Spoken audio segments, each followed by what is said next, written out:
do things that you'll suggest, but we will neglect the others. Could I add one of my comments to that, if I may, before your supplementary? Internal audit in this council consists of Mary Ellen Salter, who is the head of internal audit and risk management, and 3 members of staff. There isn't a deputy, 3 members of staff. We also have a contract with an outside firm of accountants to provide additional internal audit work, which is about 1.5 people. And that is the total amount of internal audit staff for this council of £500,000 a year revenue expenditure. So 500 million a year revenue expenditure. Well, I looked at the wrong place. And I don't think audit in this, sorry, this is my view, Mr. Chairman, it's a non-administration level of audit. I believe that we have had to choose too many areas of which high risk, which items we consider to be high risk that we audit, and we miss items which we should be auditing, and there isn't enough resource to do it. And so that is my view. So could you ask what's happening? So I'm trying to add a bit more to it. Right.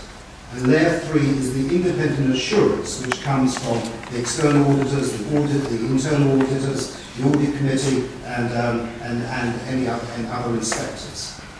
There should be sufficient control processes in place tested by management to ensure mitigation of key risks. Layer 3, which is the audit, is the last line of defence and should not be taken as the role of management, nor is it responsible for seeing right and control weaknesses identified. Responsibility for a sound system of internal control is the responsibility of management.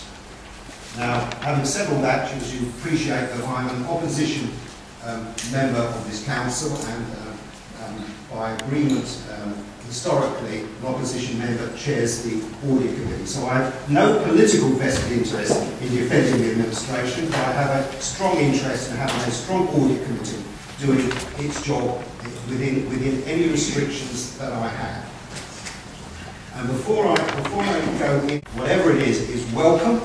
I hope that the administration, which is not me, but I'm the Parliament's council, will welcome that criticism, because I think the whole idea of this council ought to be for transparency, and that none of the people who are blogged or who speak today, from me or hopefully from anyone on the committee, are regarded by anybody else other than helping in what this council is doing.